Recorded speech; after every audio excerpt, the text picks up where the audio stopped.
हमें पूछा गया है कि 64 जिस तरीके से 8 रेज टू दी पावर 2 8 का स्क्वायर है और 4 का क्यूब है, इसी तरीके से क्या और कोई नंबर भी है जो किसी नंबर के स्क्वायर हों और किसी के क्यूब हों, तो क्या हम इस तरीके के नंबर्स फाइंड आउट कर सकते हैं? बिल्कुल हम ऐसे नंबर्स फाइंड आउट कर सकते हैं।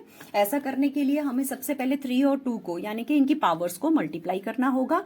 यहाँ पे 3 2 जा 6 हमारे पास आएगा। ठीक है, तो हमें डिजिट्स को, जो भी बेस डिजिट हम लेंगे उसको इस तरीके से लेना पड़ेगा कि उसकी जो पावर है वो 6 हो, उसकी पावर हमें 6 लेनी पड़ेगी। ठीक है, ताकि हम उसको स्प्लिट करके लिख सके। ठीक है, जैसे कि अब यहाँ पे हमें 64 मिला है, तो यहाँ पे अगर हम इसको इसके प्राइम फैक्टर्स निकालते हैं तो हमें 2 इंटू 2 इंटू 2 इंटू 2 6 टाइम 2 मिलता है। ठीक है, तो यहाँ पे देखो इसको हम मल्टीप्लाई करेंगे तो हमारे पास 8 आया, यहाँ पे मल्टीप्लाई किया तो 2 2 जा 4 2 जा 8 8 8 जा 64। ठीक है, तो यहाँ पे ये हमें इसके फैक्टर्स मिलते हैं। तो यानी कि हम 64 को 2 रेज टू दी पावर 6 के रूप में लिख सकते हैं। तो इसी तरीके से जो भी डिजिट हम लेंगे उसको हमें इस तरीके से लेना है कि उसको हम उसकी बेस डिजिट को हम उसकी 6 पावर के रूप में लिख सके, ताकि हम उसे इस तरीके से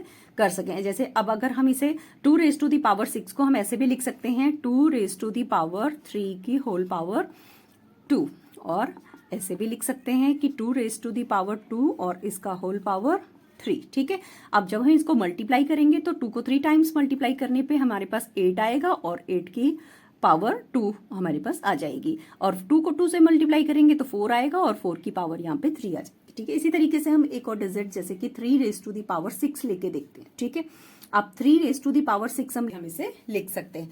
अब जब हम इसे मल्टीप्लाई करेंगे तो हम 3 को जब 6 टाइम मल्टीप्लाई करेंगे, यहाँ पे 3 और यहाँ पे 3 को 3 टाइम्स मल्टीप्लाई करेंगे, 3 3 जा 9 3 जा 27 हमारे पास आएगा और इसका हमें स्क्वायर मिलेगा।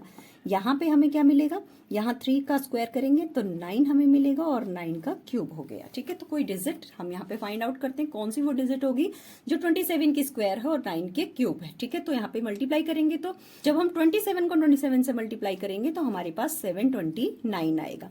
तो 729 वो डिजिट है जिसे हम 27 के स्क्वायर के रूप में लिख सकते हैं और 9 का क्यूब है। ठीक है, यही डिजिट 9 का क्यूब भी है। ठीक है, तो अब हमसे ये पूछा है कि क्या हम किसी जनरल तरीके से इसे लिख सकते हैं? बिल्कुल, हम इसे लिखेंगे a raise to the power 6 is equal to 3 और होल पावर 2, और साथ ही इसे लिख सकते हैं a का स्क्वायर यानी कि a raise to the power 2 और होल पावर 3।